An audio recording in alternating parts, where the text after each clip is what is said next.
to the CFG Game Cast, episode number 197, a weekly podcast created by gamers and streamers alike to discuss the latest gaming topics on the previous week. We stream a new episode every week and release it on all podcast services like Apple, Google Podcasts, Stitcher Radio, Podbean, and so much more. So show us some love.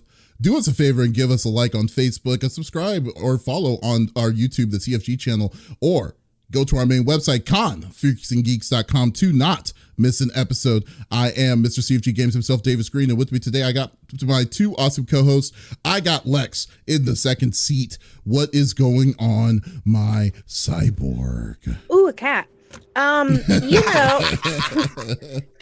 Just making you get distracted. I didn't play games this week. I had a spinal leak, so I wasn't feeling good. I've been in bed most of the week, if I'm being real honest.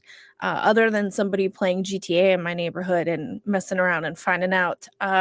Just hanging around. I did we'll talk about it too. I did do a tester on Smitty's Swan Smoke. I did do a tester of Don't Scream by myself, which we'll talk about. I didn't really do much at all. I played some Labyrinthine, I think is what we played. Maybe. I don't know now. I forget. But it was a blur of a week, to say the least. Yeah, that's good. Well, at least are you feeling at least a little better? Is it you're on the upside on this, or is it still kind of the thick of I'm things right feeling now? better, but when you have like a really bad cold for a few days and you've just been in bed, so like you're up and you're moving, but you're still kind of like, I'm scared it's gonna come back. That's kind of how I am. Like the back of my head is still real tingly, and I've got like it almost feels like I hit my head on something. I've got like a knot at the base of my skull. I don't know what I did, but I don't know. I was having to like swat the cat off my pillow because she would like push her foot into the back of my head, and it felt like someone was like trying to get in my metal plate. It was pretty bad. So I am feeling a little bit better, but now I'm nervous to do anything that it's gonna like trigger it and start it all over again.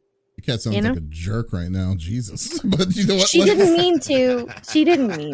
She got little feet. They're like this big, but it's the perfect size to like wedge it at the base of my head. Or she would like move my pillow and it wasn't as comfy on the back of my scalp, if that makes sense. Right.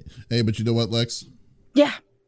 You know who is actually still ticking after being up for almost 24 hours? Yeah, I do. His name is the 5-star general of the itty bitty Smitty committee. I got Smitty in the third seat. What's going on, my dude? Oh, it's been a busy week. I'm actually in the middle of a gig over the weekend. I'm working at Arcadia over at our Area 15. It's like this big festival, crazy music. I'm shooting photography primarily and doing a little bit of video. So it's nice to be able to get back into the photography space. It's been a while since I've done any photography, so that's been a lot of fun. So just long nights. Like you said, I didn't go to bed till about 7 this morning. I woke up here at 12:30-ish, super late. But again, I appreciate you guys joining us. And also you guys being able to move everything up so we can do it early, because I got to work all night tonight. Like I said, like my last set ends at 3 or it goes from 3 to 5:30. Yeah. So it's going to be a long night / day, but all good. So I really haven't played anything as of late. Really, I've just kind of been grinding through a little bit of Exoprimal Season 2. And then the finals beta, which I believe ends tomorrow. But I'm liking that 3v3 team battle. If you haven't had a chance to play it, it's open beta right now. So if you like pew pews, you might want to take a look at it. It's interesting. Yeah, that's a good one. Yeah, I saw some of your stream on when you played it last week, it definitely looks interesting. Not my kind of game, but it was fun to watch, I will say. So yeah, good deal. I know you've been busy. I've been busy. I was just telling Lex over this. I like normally when I do a podcast recording for for the shameless plug, Pop Culture Gems. I usually do one interview a week.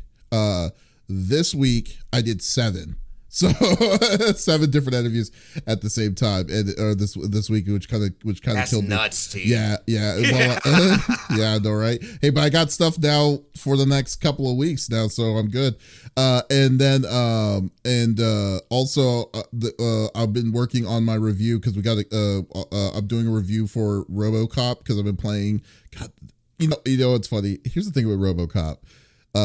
First off, I love RoboCop. Okay, like I've never seen series. the whole movie. Oh my god, it is so well. Don't watch. No one accepts what RoboCop 3. No one ever accepts that. Okay, got it. Understood. 2 is not good, but it's still, you know, it's still classified as the campy 80s kind of thing. But like I like camp. So the game itself is way better than I thought it would ever be, to be honest with you. And I am so surprised that this game is as good as it is. It's not graphically, it's rough graphically. But just the gameplay is fun. They even brought some of the original cast members, like they brought the original voice of RoboCop, Peter Weller. Oh dang. And they also brought Alex Murphy, and his partner as well, the girl. I forget her name. Every time I forget her name. Lewis. Officer Lewis. Yeah, they brought them back. And then they also have some of the likeness of some of the characters from the original series. But I like RoboCop. It's actually a very good thing. And the feel of it makes you feel like you're actually playing as RoboCop, because how the UI works like like what you would see like in the first person view. Very good. It's a very good game. And I am utterly surprised about how good this game is, because when it was announced, I was like, why are they making a RoboCop game? Yeah, see, it didn't make any sense. Exactly. Doc even agrees, because it says the animation isn't good, but the graphics are you know what, the graphics are good enough. That's what it is. Right. It's not like I would say I'm like surprised. Some of the images of RoboCop blows me away. It is mid, like, hey, it's passable. Exactly. But what's even funny about it is that it's like so you would think of, because I mean RoboCop is a pretty bloody series. Like he kills a lot of people, or a lot of people do die in that series. Especially when I was a kid. Ed 209 was one of the most scariest things when I was a child, in my opinion. Yeah. Yes. Yep. Yeah. And then when you see it in this and stuff, it's like, oh my God, this is so cool to see. But there's also like detective work that you can do in this game, like because the side quests and stuff is like to solve little other crimes and stuff. I am surprised how good, like how balanced that stuff is towards this. So so my review, hopefully I'll get the review out next week. It's going to be a fun one. A fun thing to talk about, a fun surprise to have. Also, the folks, when I was sponsored by Marvel Snap the last time I was streaming, which was last week, I wanted to thank all the folks who did participate in that. It was freaking awesome. Had a great time. Hit to level rank 100. Yeah, thank you. Yeah. So had it was just a fun experience to do. So anyone who did install it and stuff and also watched it, I really do appreciate it.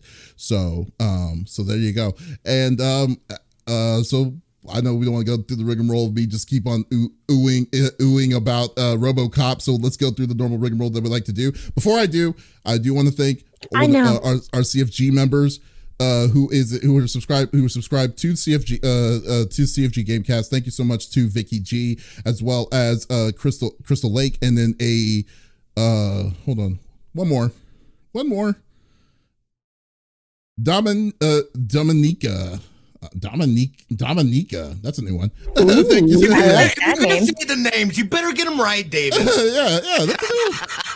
Hey, they are paying. Hey, they're supporting the stream, so appreciate anyone. Also, folks, if you want to support the stream too, Just do !store and then be a part of the CFG, be a CFG member, and we'll be able to shout you out here on our live stream as well as our podcast. So let's go through the normal rigmarole that we like to do each and every week. So each of us chooses a topic of discussion in the world of video games. The topic would or could be a game itself or something that happened in the gaming industry, and we don't want to talk about it amongst ourselves. We want you, the listeners and viewers on Twitch, YouTube, and Kick, to be a part of the conversation. So if you like, excuse me, if you have a comment of what we're talking about, by all means, type it inside the chat. We would love to discuss it with you. We'd like to make this as interactive as possible. So, there's no wrong answers here. So let's get this party started. Hey, I will go first. I don't think I told the order, so I'll go first on this one. I want to talk about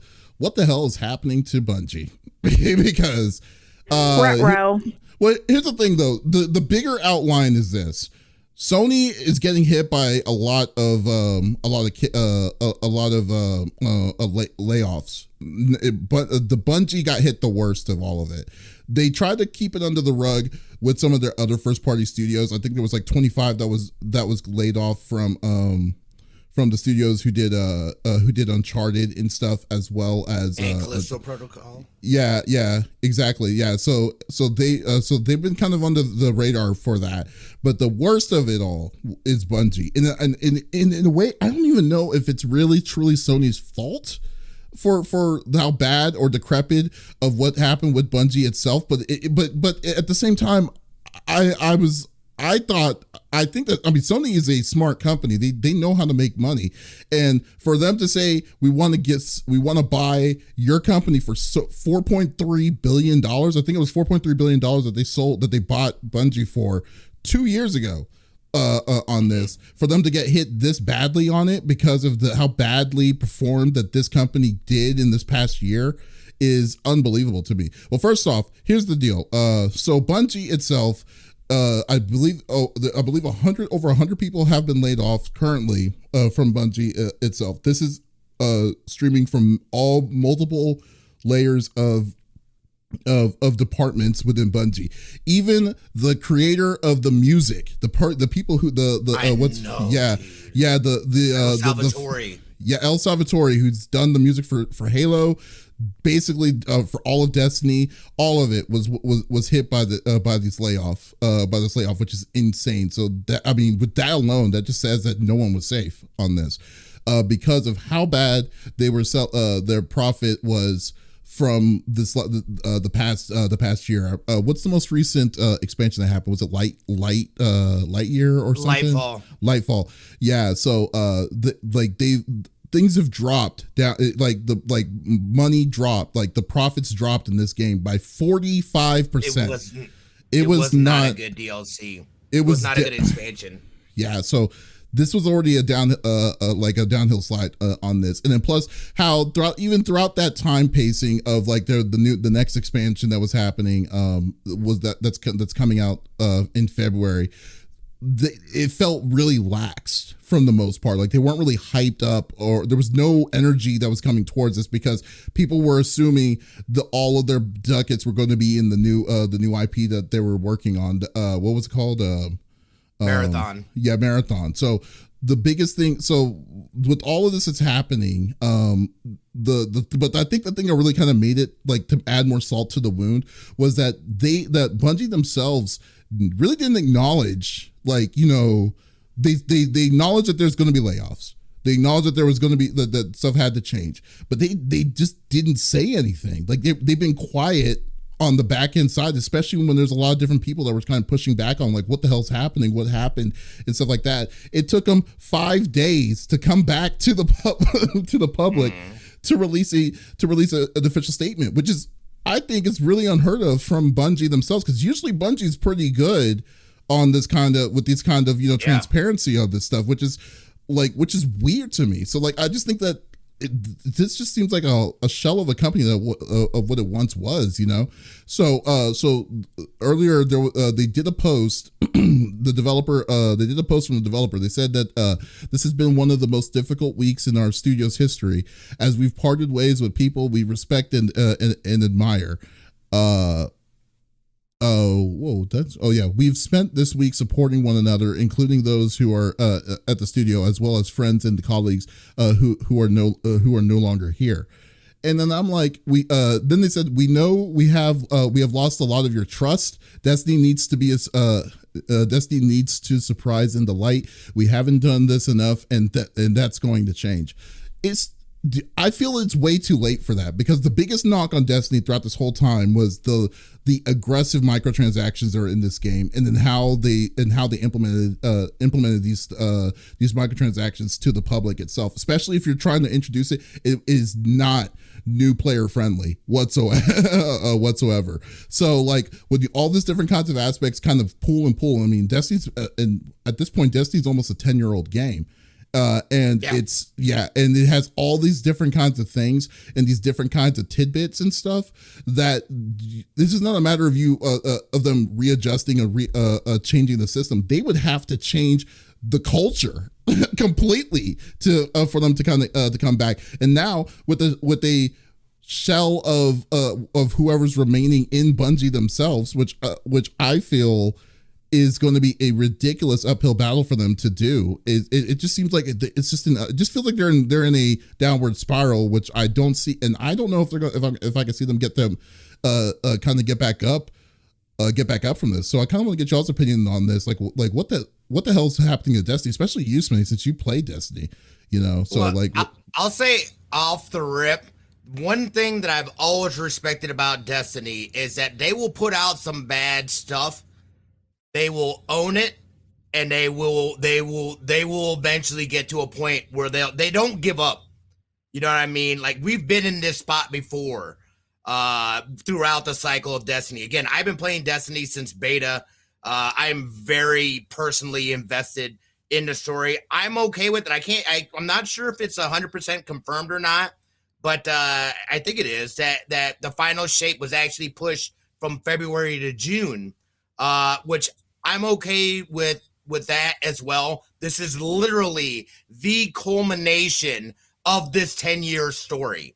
It's got to be perfect. It's got to be amazing. There's high expectations. This does not make me feel good about it, seeing them lose 100 employees. However, and we're seeing this throughout the whole tech industry, everyone is losing. I think everyone overestimated. Things normalize. They have to essentially, trim back because they're way over. And then when you have things where you're going into a major expansion, you projected high pre-sale, and it's not happening because Lightfall was so just meh. We came off of Witch Queen, which was freaking fire. It was so fire of an expansion. Then we got Lightfall, and it was just like, really? It was EDC Destiny. That's what that was. Yeah. And then we get back into the exact same cycle, doing the same missions, doing the same events. Nothing's really changing. It gets stale. So you do it for a little bit, and then you just kind of burn out on it.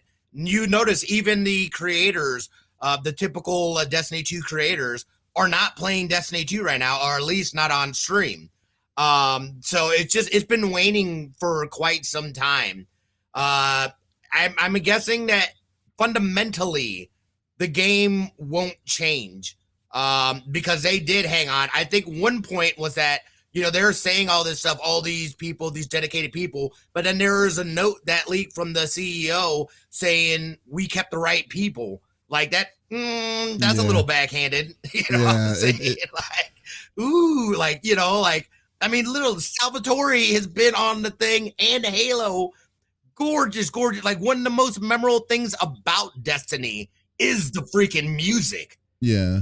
So it's like, But here's the thing that throws me off a lot about it, though. I mean, the biggest thing is like you're saying, they've been they usually are pretty good with the feedback back to the community from Destiny themselves. Mm-hmm. How this has been treated just seems like something far from what you would ever expect Bungie to do. Like, what changed from that is the biggest thing, because that's what I'm not understanding. Like, did they change the CEO or what happened? No, and that's the thing. Like, I don't know what, because this is not a Sony thing. This is a Bungie thing.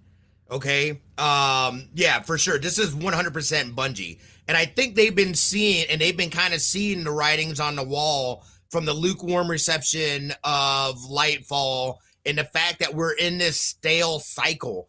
And, we're not getting, and not only that, but we also know that there's going to be a whole new thing. The monetization thing in itself is ridiculous. Now they're going to be coming out after a final shape. There's going to be episodes or something like that. Like, I think I might be done with Destiny. I don't know. We'll see. But I can't just keep I just need to finish this story. Mm-hmm. Like, I just need to know the end of this saga and how it plays out. Obviously, more happens if they got stuff going on. Not to mention, there's talks about a TV show and them developing a TV show as well. So I haven't heard anything about that. But, like, there's plans to continue this universe. But it feels like what they did, too, especially the fact that Marathon, they're clearly putting resources towards Marathon. That's what it is about. Mm-hmm. Taking away resources from Destiny so they can provide and help bolster Marathon is really what the issue, I think, is, in my opinion. And it feels almost like a player, like they're abandoning Destiny, essentially, for Marathon. And I feel like some of this stuff shows. So it's hard to say I want to keep supporting that stuff. Not only that, but that was real people that Mm-hmm. lost jobs, that went in all of a sudden, can you imagine not having access? Not only that, but they did it on the 30th. So they say you have coverage until the end of the month. Literally, they were covered for a day. However, some folks did get severance packages with like up to 3 months of their health and this and that. But like, that's not everybody. You know what I'm saying? Garbage. I'm sure Salvatore got that package deal, but Joe Schmo over here got a good luck, best of luck in your future. You know what I'm saying? So Terrible. it was really off-putting. It was very, what I feel, uncharacteristic of Bungie, or the Bungie that I come to love hate. That's probably the best way to describe it for you. Yes, definitely. Understandable. What about you, Lex?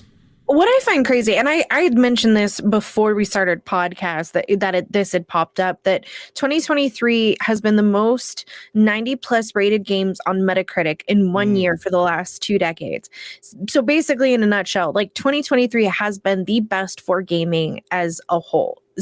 Supposedly, there have been 25 titles that got an average of 90 or more, contributing to one of the most industry high points that we all feel as great games seem to come out left, right, and center. So that's, to me, it's, I hear that and then I see all these layoffs and it's like, wait a minute. So all of you guys are just overestimating how much you're going to make back on these things? Because that's the only logical thing that I can think of for them to then have to lay off people, is that they're over jumping how much they think they're going to make back. Right. And it's funny. I just heard about the Destiny TV show, and then Salvatore gets laid off, and it's like, I'm putting two and two together here. So you're telling me the composer that did all of your games, that is loved by all of the fans for how well he has done, and you're about to make a TV show that's gonna need an audio and musical engineer, and you just fired yours? So who are you hiring instead? Because obviously it's not Salvatore to work on your TV show, right? So I don't know. I feel like there's a lot of buzz going on, but none of it equates to why did you just have to lay off 100 people, right? So I think a lot of what's these... it called? Sorry, but I think I think that like game as a service, especially a game like Bungie, like, because I mean Bungie hasn't made another game since Destiny. I mean Destiny 2. They're going by whatever the amount value of the, how much money they're getting back from the game that they've been supporting for the past 10 years. And if their value of that game dropped 40-something% in just 1 year, is I guess like they could be like, we could have the best, we could smash the record of the best gaming year of them all, but the problem is that they are not making they don't have any extra sources of revenue. They only have one, And No, and then I totally understand that. I just think that that a lot of these gaming companies are over projecting how much they're going to make back as a whole, because they're not the only layoffs that we've heard of. I mean, it's like every week there's another company laying off people, right? So to me, that has to speak to something as far as how much their projections are, right? Because they've got backers, they've got money, they've got people that need to be paid. So if you're over projecting, you're screwing yourself first and foremost, right? I don't know. It's just really sad, and it sucks because, you know, Destiny, I don't play it, but I enjoy watching others play it.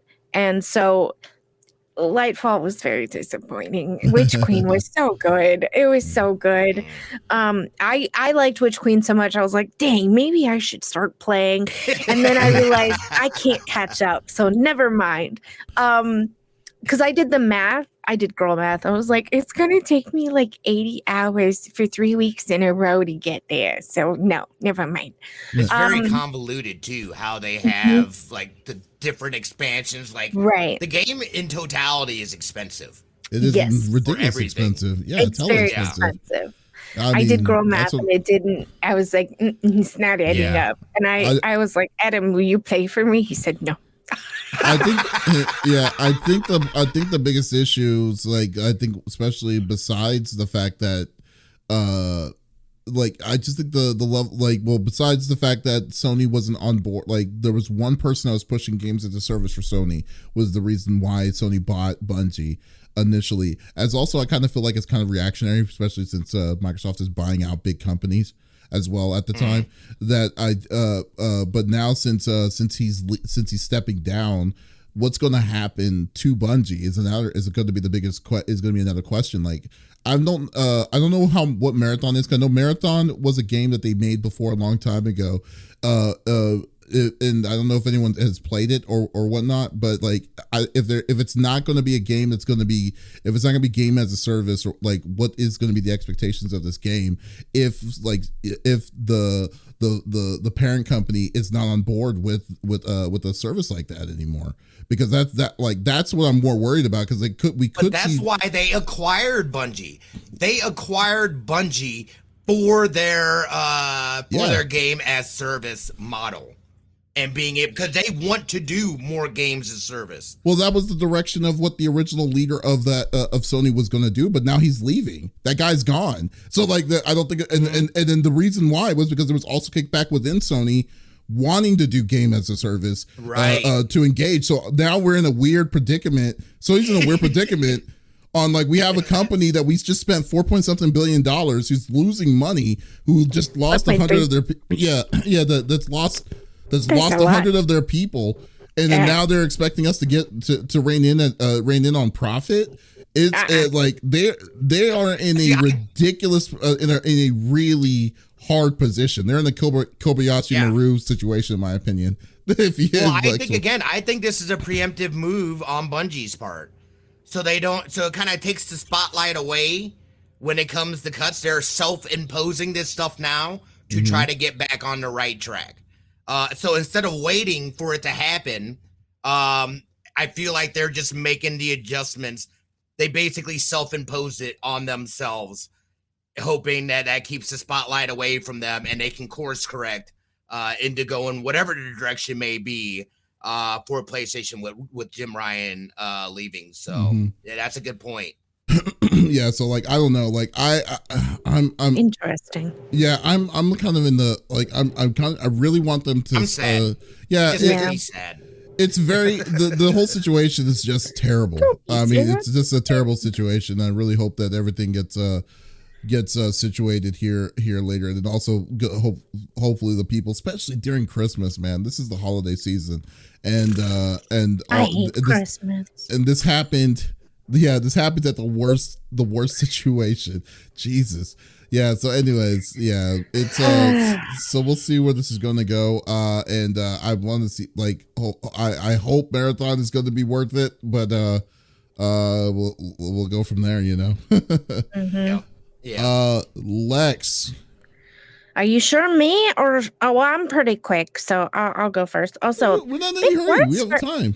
Big words for Elmo in Davis's first one. Good job, buddy.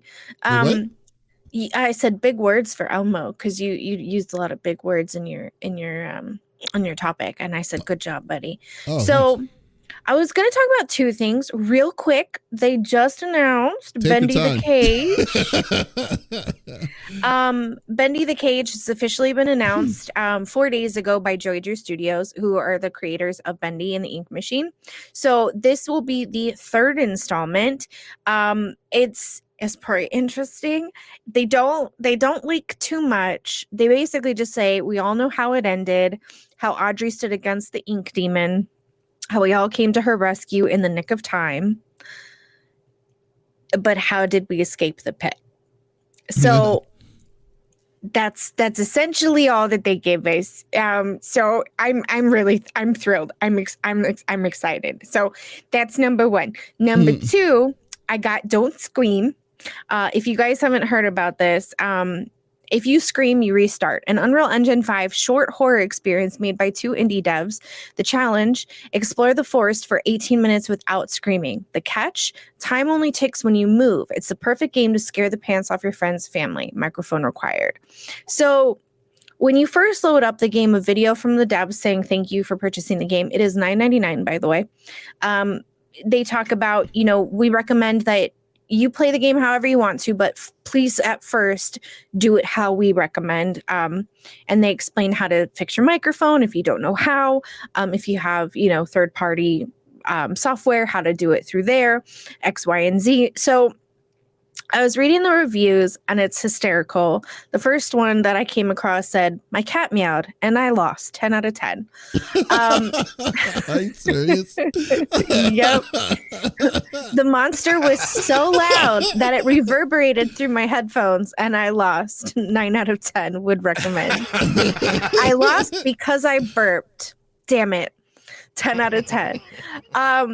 So they have like a 70% of really good ratings. The rest of people are just horror snubs is what it feels like. So there's not a huge plot to the game.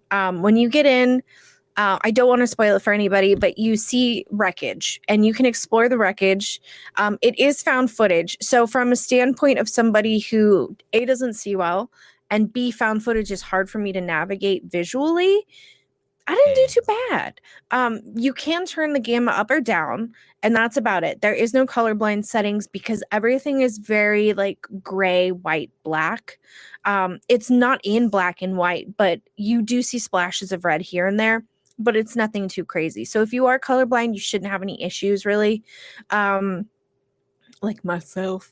So Now, if you remember VHSs, I'm giving away my age. There were little sparkles on the side of the screen if things weren't loading properly. If you didn't rewind your VHS tight enough, you would see little sparkles on the side. And at first, I was like, "Oh wow, my headache's coming back," because that's what I thought it was. I was like, "Oh wait, it's VHS found footage. Of course, there's sparkles." So that was a little disorienting. Also, I couldn't change the key bindings. I don't know if that's been fixed since I played. I think I played on Wednesday for about 25 minutes. I couldn't change the key bindings. So R is to interact with things. And the couple things that I was able to interact with, I wasn't sure if it was working properly at first because there's like a little green box that kind of zooms over the item, right? So like I was looking in a plane, for instance, and there looked like a tape recorder, like old school that you would listen, like you would, record your professor. That's what it kind of looked like. And I guess it was supposed to be like a black box of a plane. So it showed a green little box and I hit R and nothing seemed, I didn't hear a sound like a click to like, tell me like, oh, it worked. I didn't hear anything at first and I'm kind of looking around because if you stop moving, time stops, right? So I didn't want my time to stop. So I'm kind of, shuffling back and forth and I'm listening and I don't hear anything at first. And then I start to hear like faint screaming, but it didn't seem like it was coming from the device itself, if that makes sense. Like it seemed very far off. And then I kept hearing more screaming and it turned almost into like howl. And I checked behind me a couple times as I'm doing this and it was just dark plane behind me.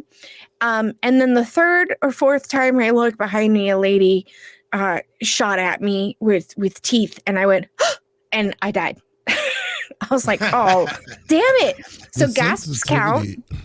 Well, it seems like it sounds like overall the sensitivity is just You way can too change that. sensitive. Like I was testing it and I was like, okay, 1 2 1 2, I can talk. Okay, great. It seems that any peakness in your voice that gets caught counts as a scream. But I was watching Brit play, and her TikTok is hilarious. She's playing. Now, the monster makes a lot of noises. It kind of sounds like it's farting and growling at the same time. I don't know how to explain it other than that. But I think the sound came through her headphones, because the only response that she did, and everyone look at my face, she did this. And that was it. And it was like, boom, you lost. And she's like, wait, what?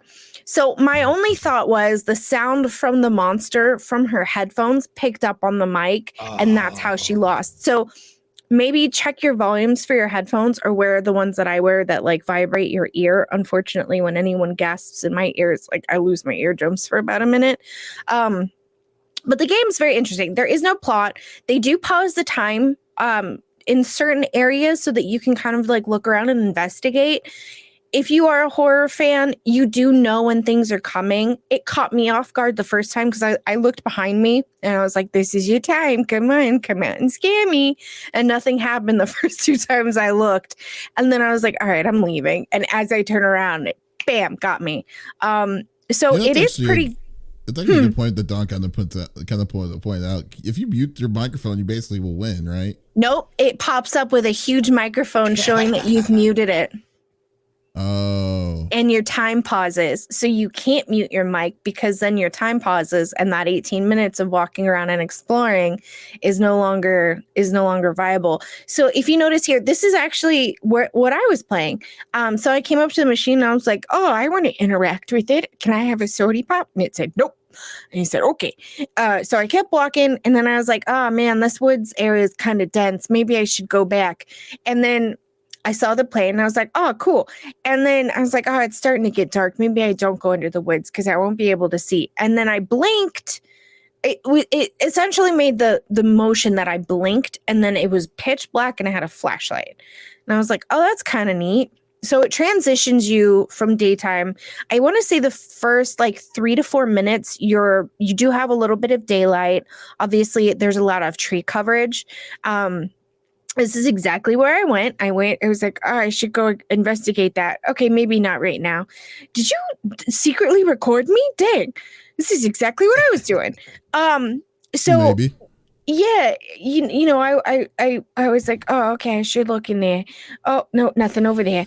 But as it gets dark, you can explore more of the plane. With your flashlight, you can see a lot better.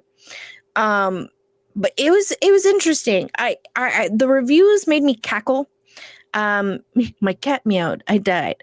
I've been extra jumpy lately, and maybe it's because I lost. See, there you go. See, it's nighttime now. Oh wow, they got the flashlight. I don't know if I'm desensitized because I just haven't been playing games as much. I've been watching a lot of horror movies, and a few of them have made me jump. And I was like, oh, you're turning into a little weenie. Get over it. I scared myself trying to scare Adam a couple weeks ago. That was hysterical. I just think that overall that this game, it just seems like it's well, first off, there's no way in hell I will ever play this game. Oh, absolutely not. You won't. You were screaming playing Labyrinthine. Yeah, no, right?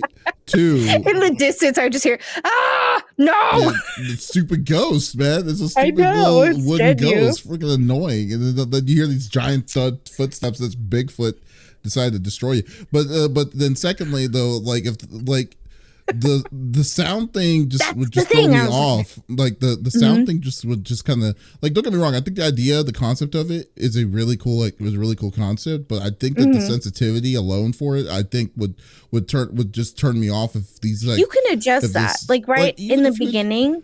Yeah, you can adjust that. But you really can't adjust, like, you know, your reaction of the scream that's itself. A lady like, that got me too. Yeah, I'm just saying that Freaking it's a little, lady. Yeah, it's a little weird. here's okay, for 2 indie devs, this looks fantastic. There's gonna be more content. They're going to give you a plot line later on.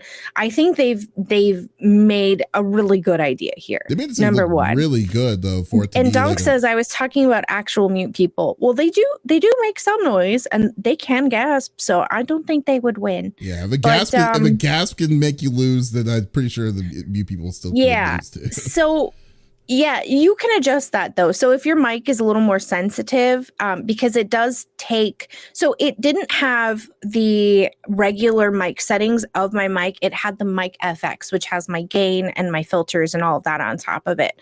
So I tested it out and then I turned it up a little bit and then I played some more and something really made me scream. And that definitely got picked up and I was pissed because I had like 3 minutes left.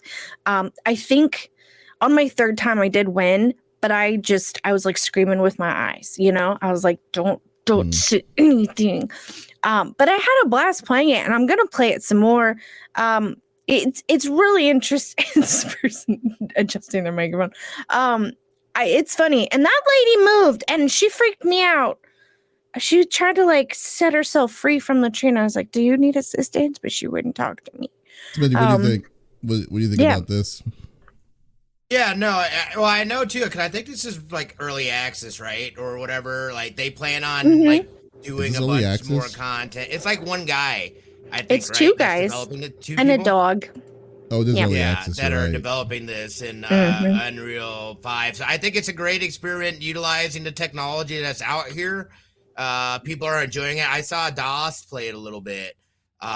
So it's a fun game. I think it's a great concept that I think it'll be cool as they build it out and like it gets the story and stuff like that. Like I can see it being a thing. This is a game I will never play though. Like you, I don't need that kind of stress in my life. It's a stress reliever, sir. It's good for your heart. It's good for your cardiovascular. Come on now. It is. It's good for you. The dog is the QA tester. Good. That's what it is.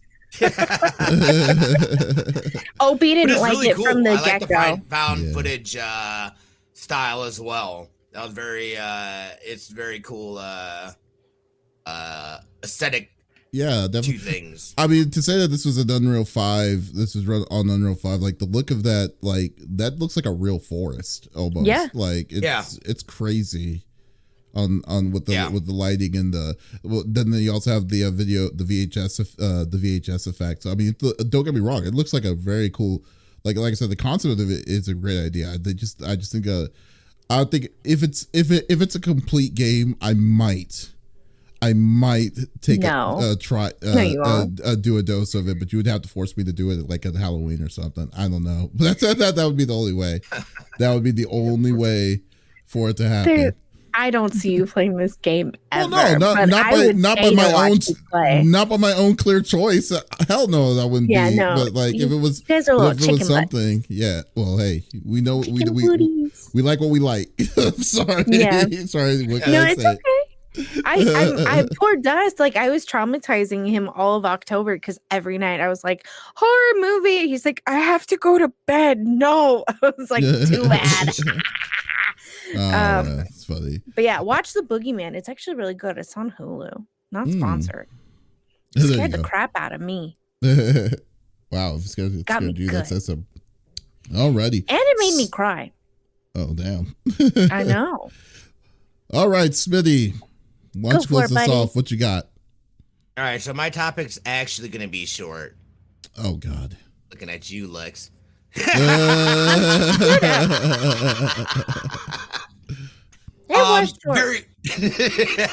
Very quickly, there is a report about a dude.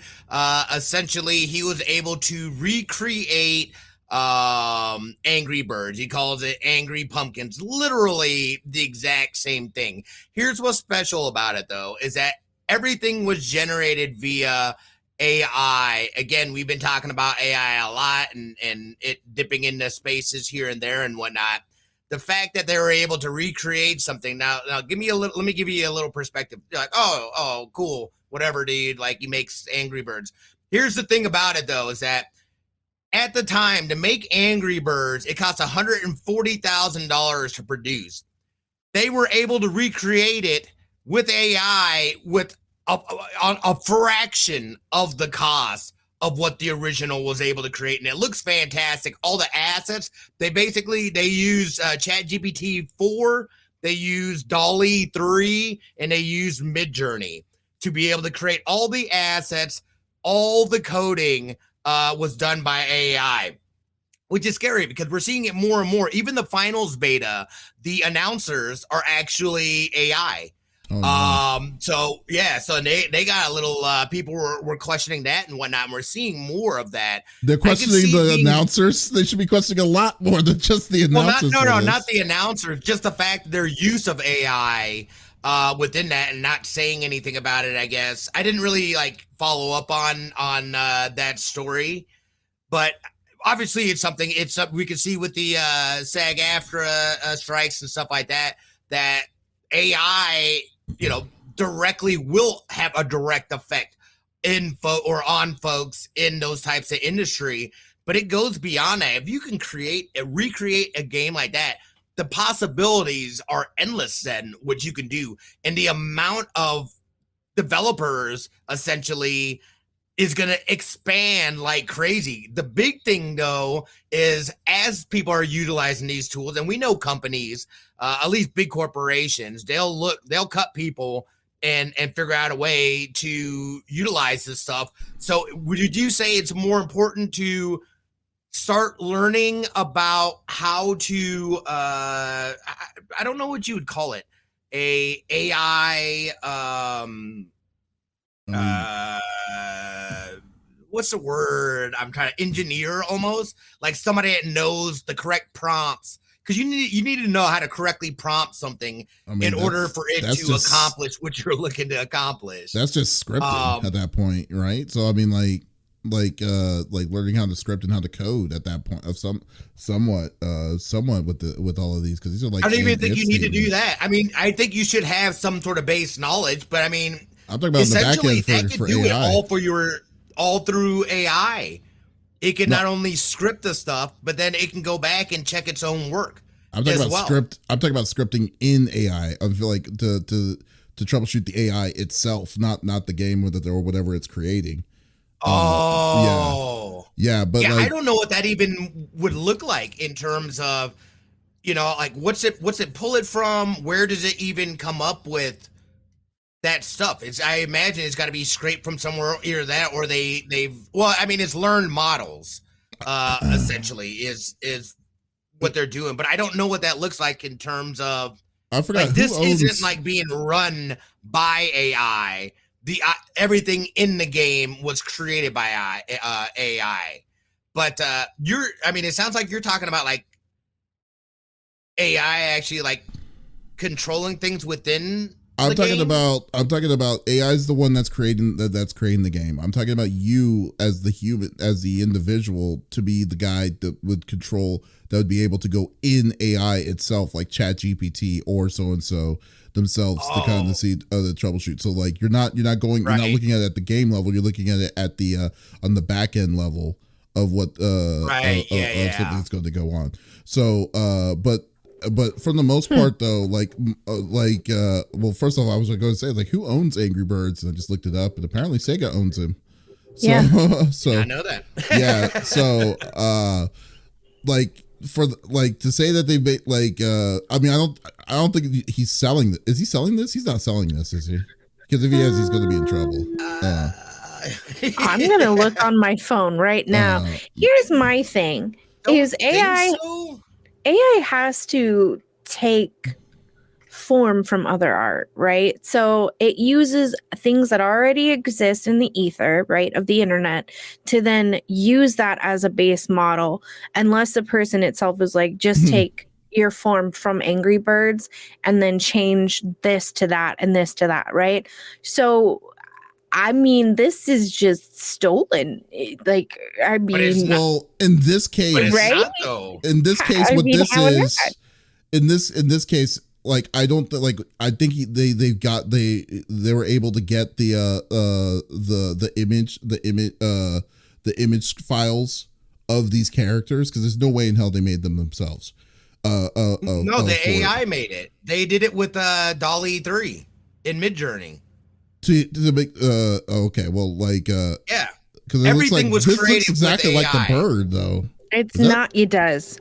This isn't. It's not on iPhones. You maybe on Android you can get it. There's pumpkins, but that's like saying that you're telling me that there's not other ripoffs of games. That's what I'm saying. Like, no, there definitely is. Definitely especially is. In the, so like, I don't think that's the phone. issue. I think it's more about the fact that these AI gathered from other works to be able to create that stuff. And again, I think that's the legal kind of gray area that we're in now. Like, does the federal government step in and say, whoa, you know what I mean? Like, this is copyright infringement. Right now, that's not the case. But ethically, people but at the same time, like, yo, dude, at the same time, that means that's saying like a Joe Schmo, if they know how to navigate an AI, with AI like ChatGPT, and then so this person used three different AI technologies to get this to work. Like, if a person knows how to do this kind of stuff, that means any Joe Schmo can decide to say, "Hey, let's make a game," and then just copy and then copy it towards that. So yeah, there's going to have to be some sort of levels of checks and balances towards that. It's just since we're kind of in a weird, Wild West situation with AI, since nothing's on the books on it, not yet. Kind of like with the like with the internet, it's scary. But I think that once we get to these situations where it gets questionable, like this is very questionable in my opinion. That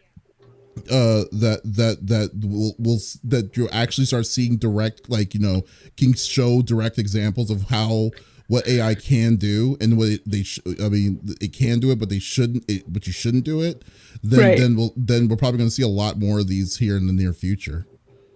Well, and you're exactly right, Doc. It's all tools. There's still a human element to it, but it's more of the shifting of, do I learn, or do I jump into how do I talk to these things to create that stuff? I think that's going to end up being, or that is a job essentially now. Mm-hmm. And like you're saying, especially the accessibility of everybody being able to, what's to say that anybody, and you're right, you still have to understand some sort of coding, but like, there's a whole nother AI that'll take code and tell you what the errors are and fix them and stuff like that. Like, there's there's tools on tops of tools, all that stuff. But it's just interesting to see, because there's that, but there's always going to be somebody that's going to push the limits, push the boundaries to either where people are like, wait a second, that is objectively wrong.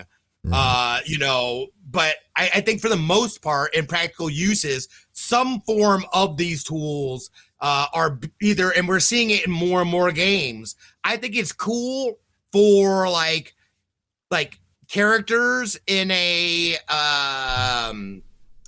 let's say an RPG or something like that. But at the same time, that means that they can generate the voices. I think it's cool that I think it'd be cool if they but I don't know how you would even do that to where, it's somebody was paid to do the voice, but AI is able to think and develop as the story goes along. I think would be cool. It's a weird space, man. Like, again, I don't know where I sit with the stuff, because I play around with some of it too, but like, again, there's always the ethical sense of it as well. But at the same time, I'm kind of like, hey, I'm gonna hop in on the train before legal stuff happens. Yeah. Well, I wish Ravage was still in here, because he's played around with some of the AIs, and he's made artwork of like me in AI. And it's interesting because it'll pull from like other people who are also light-skinned, light eyes. Yeah. Like one in particular, I remember thinking like, oh, that reminds me of like a publicity photo that Emma Stone took. And sure enough, it was the same pose, but then AI took my face and kind of generated it on top of it and then played off of that. Weird. Yeah. So it's one of those, like, I don't, like, this is just straight stolen. it feels like to me.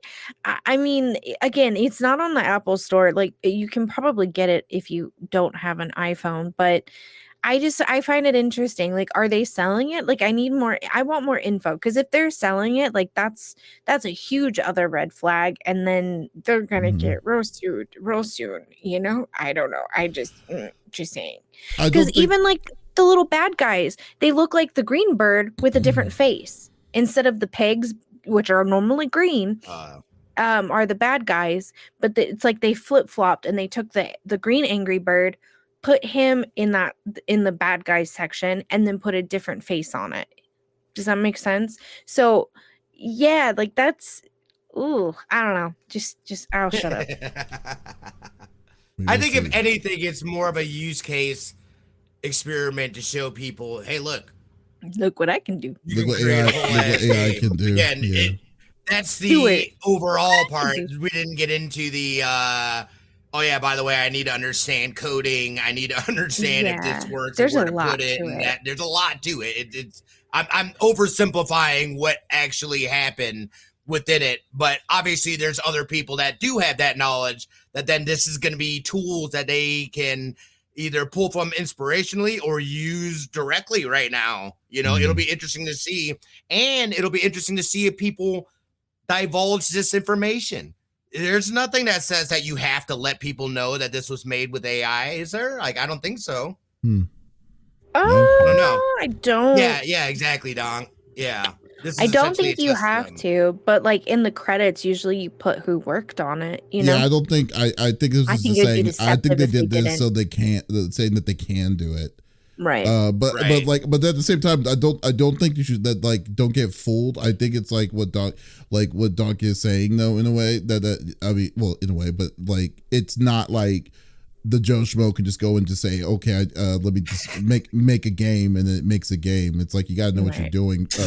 Learn how to navigate to do it, or have an understanding of what the AI programs you're using for it to do, and then you have to assemble it, because it's not like it's going to just go in and just do the scripting directly for it yourselves, but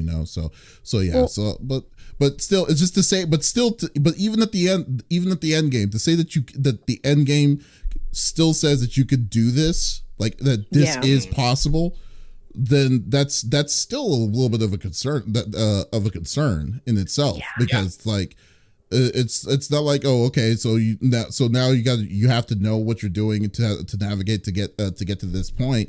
It's like, okay, cool. These people, I mean, there's gonna be a lot of people that know how to navigate this stuff. Maybe be less than the average, the normal people, but it's now we know it's possible. I don't know if it's going to be something to be like, okay, it's not going to be out of the ordinary, Well, and quick side note, AI is like now getting into the court systems with some lawsuits right now. And so I think the government's gonna come out pretty soon here with their verdict. But Tom Hanks recently sued somebody. He was in on TikTok, it was like a dentistry commercial, and it was his face and then AI doing his voice. So he sued for that.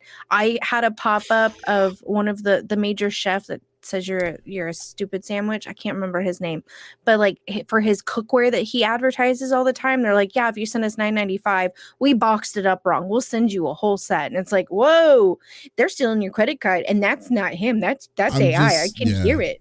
I'm just saying that, overall, we're just in a period of what AI is. I mean, just like how how the internet was back in the day. I mean, even though the freaking lawmakers are freaking stupid about it, because it's still beyond their understanding and grasp of what the internet is. It's still very Wild West. There's no rules, because this is something that we got to go by the makings or the skins of the makings of whatever happens in the case by case situation. I mean, just like how important the writer strike was, how important SAG is right now with all this stuff, because they're trying to protect themselves against AI for what the bigger studios were trying to do. So I mean, like, until we see more and more of these things going into the courts, then things won't. I mean, we're going to see more we're going to see more and more regulations to it. So, anyways. Yeah, but it's very interesting. A very interesting topic on towards that though, because it's kind of scary though too to me, because like you already know, Smitty already knows that I was already hesitant on using ChatGPT for the longest of time towards it, and then I was like, oh my god, it's so crazy. It's all gibberish. I've been experimenting with the stuff and just the different tools. Utilize some tools like for editing and stuff like that, just to help speed up time. But again, there's always there's still a human element to it. And a majority of the time, it ain't gonna spit you out perfection. You gotta go in, make adjustments, change things, whatever. But it's a good supplemental tool to help speed up processes and stuff. Yeah, Right. At least that's the uses that I've found helpful for me. Yeah. Well, folks, thank you for listening to episode number 197 of the CFG Game Cast. Thank you for being a part of the conversation, as always. We will be back again next week with a whole new set of different kinds of topics, but if you did miss out on it this time, that's perfectly okay. We release it at each and every beginning of the week on Monday on all podcast services like Apple, Google Podcasts, Stitcher Radio, Amazon Music, and more. So there is absolutely no reason to miss out on our sexy voices. Oh yeah. All right, guys. They also be sure to also check out. We got a brand new episode of Pop Culture Gems coming out next week with Jacqueline Pignol, who is the voice of Rio Morales in Spider-Man 2. So definitely check that out. Or if you are a CFG Games member, you can get to listen and watch that on Tuesday next week. So once again, guys, this is Davis, Lex, and Smitty signing out. Y'all take it easy. Bye.